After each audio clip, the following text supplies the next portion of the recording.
Hey everybody, today Dale dives into Sail to India. This is kind of a micro game.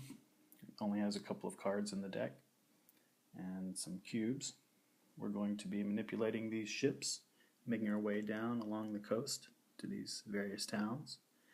And when one of the ships arrives at the very last card, some of them still undiscovered, the game will end as we will have arrived in India.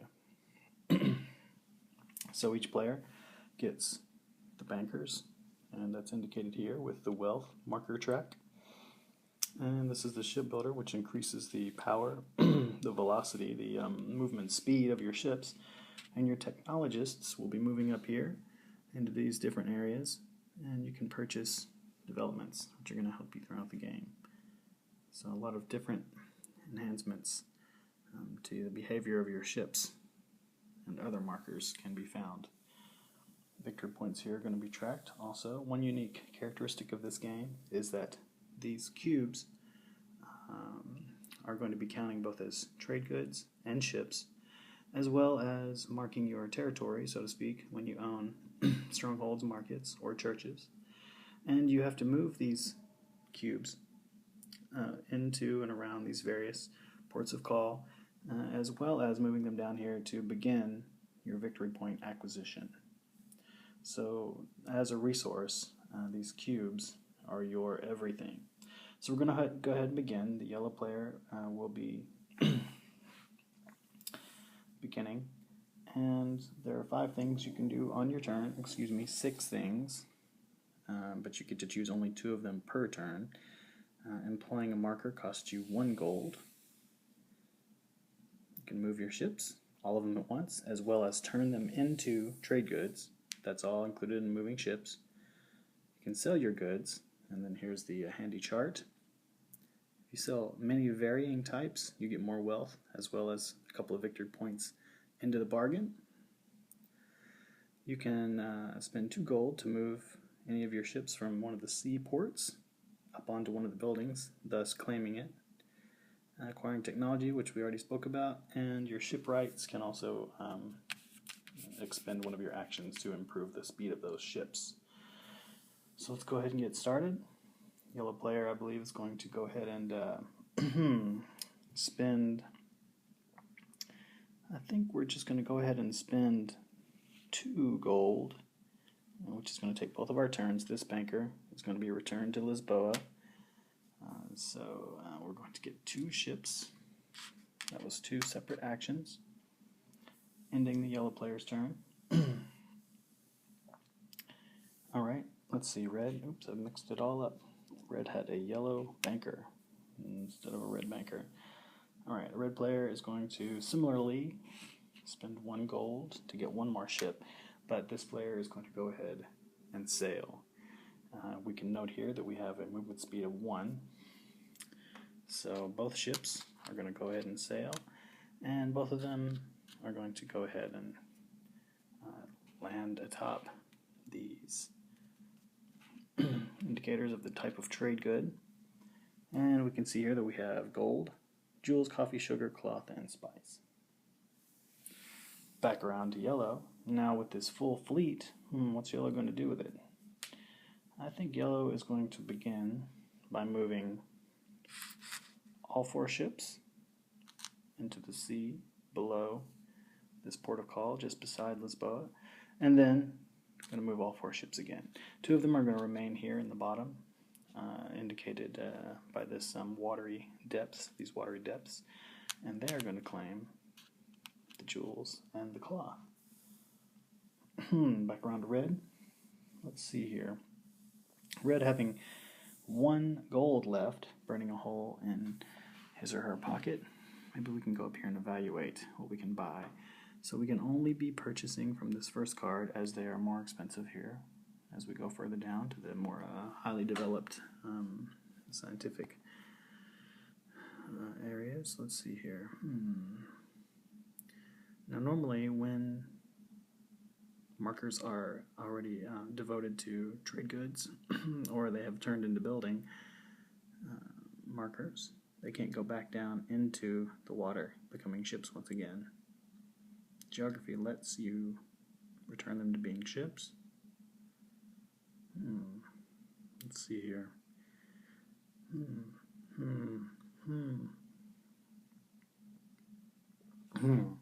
Alright, red player has chosen instead to do the selling of the trade goods for the first action.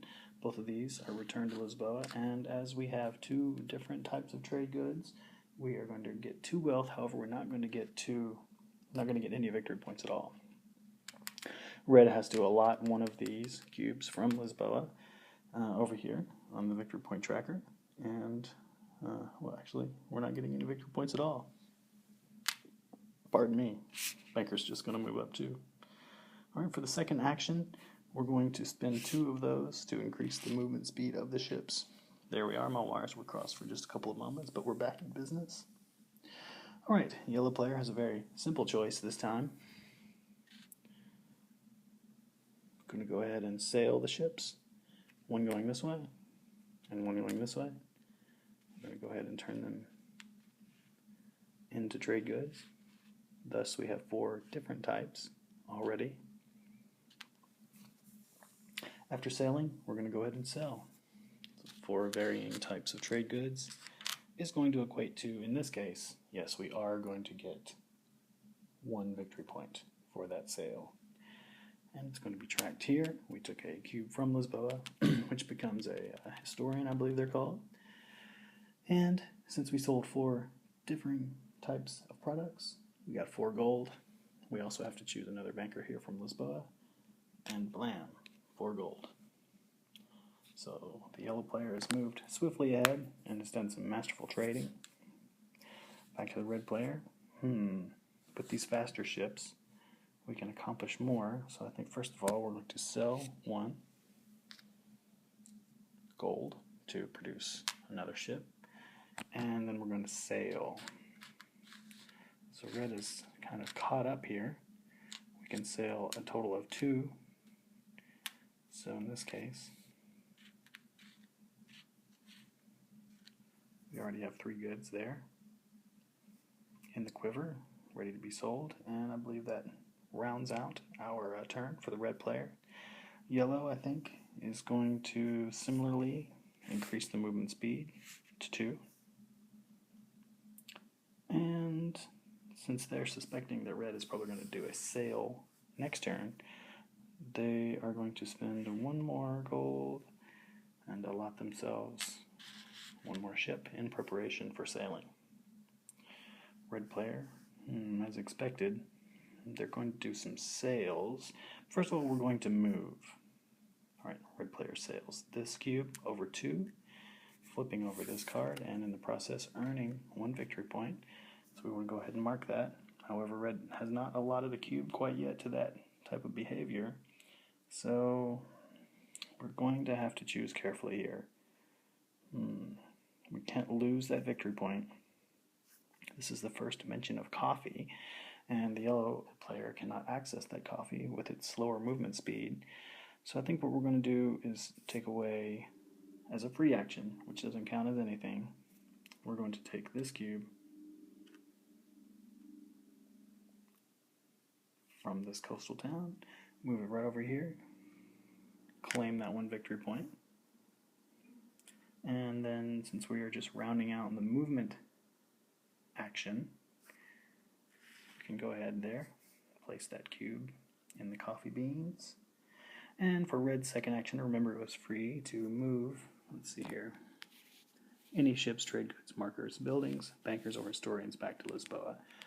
So we did that in order to provide ourselves with a historian, and now we're going to make a sale. So at this point we're selling 3 trade goods. Moving right over here, oh, we don't have a banker. One of our Lisboa cubes is now going to become a banker, arriving there on the 3 to indicate that we have 3 trade goods. And we're also going to get 1 victory point because we sold 3 points. 3 different goods. So at this point, red has taken a slight lead with 2 victory points versus yellow. Yellow is planning its next behavior. I think yellow is going to go ahead and spend 1 gold to get another ship, and then they're going to sail. They're going to need money to start buying buildings. So we can sail up to 2 spaces. We're going to drop 2 of them in here. And we're going to leave 2 ships in the harbor and claim this 3rd type of good. Very nice. Okay, red player has lots of money to spend, so they're going to go ahead and spend 1 gold to get themselves 1 more ship. And let's go ahead and we're going to sail. Alright, we're going to leave 1 ship there in that harbor. We're going to take 1 ship here and in fact go ahead and turn that into a trade good. And the other one we're just going to leave here. You can have as many ships as you want there inside of the harbor. Red has now finished their turn. Pardon me. Yellow is going to go ahead and sail once more. They're going to try to accrue more victory points by getting more trade goods. They can sail up to 2. So we're going to drop 1 of them there. We're going to go ahead and get the coffee. Sailing is now finished, and we're going to sell, sell, sell, sell. 2, 3, 4, 5 differing types of trade goods. Just over here, we notice that that is going to claim us 2 victory points and 5 gold. However, we have to assign a banker, but we are really rolling in the money right now. Yellow player, true to its name, is the golden player. Alright, back to red. Red, in this case, is going to spend 2 gold. That banker goes back to Lisboa, and they're going to claim this marketplace. So anytime they sell, those ships will not have to go back to Lisboa.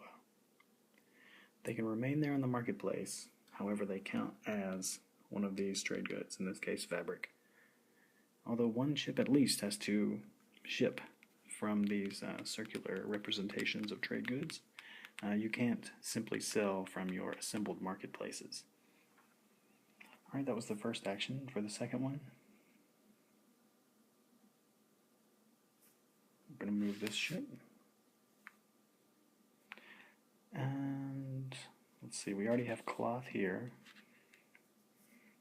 So it's kind of wasteful to have both a cloth here and a cloth here because you don't get any bonus for selling. Maybe it would be a good time for red to think about the technology of geography. It's going to let him or her move a cube from one of these spots back down into the water. But red's turn is over, so we can't really consider that at the moment. Red might as well go ahead and claim this, though. Back to yellow. With 5 gold and lots of ships, it's time to think about some technology.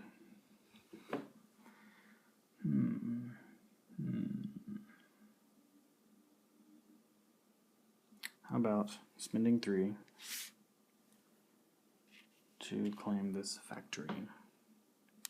Which means that whenever trade goods are sold by the yellow player, they get 1 additional wealth. Okay, very good. And we're also going to be sailing. So we'll drop 1 ship here and here, 1 ship there in the harbor, and 1 on the jewels. Back to red. Red is completely out of money.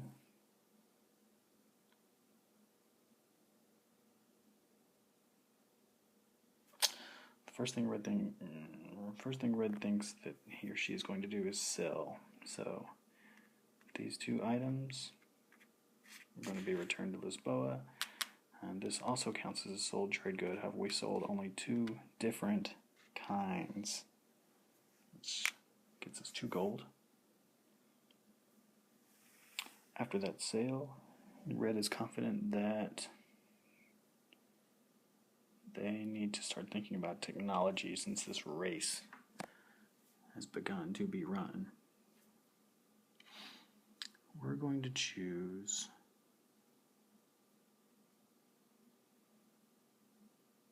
the printing press. When you acquire technology, including this one, gain 1 victory point.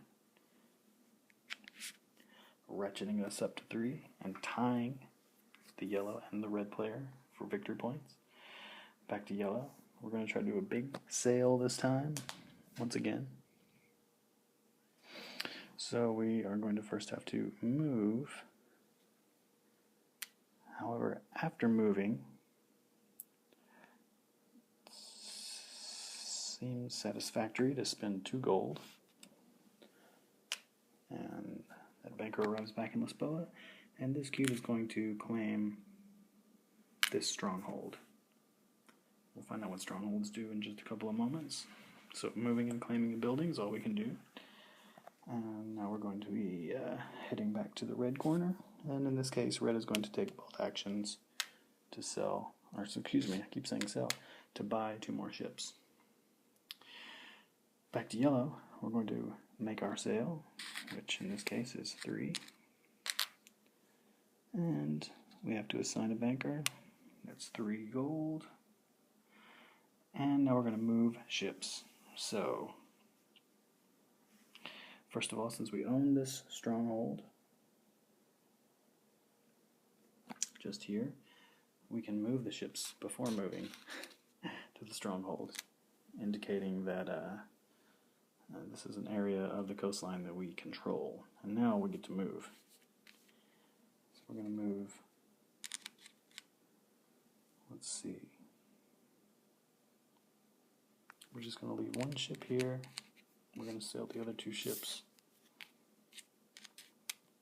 to this location in the meantime, claiming a victory point. And we're also going to claim these spices and these various trade goods. Back to the red player, but I think we have a good semblance of what's going on here. So I'm going to end this demo, but I hope that you enjoyed this brief introduction to the game Sail to India, and whenever somebody makes it to India, they get 2 victory points, and everybody just tallies up the points they have from these various buildings and the points that we have earned throughout the game. Thanks for tuning in.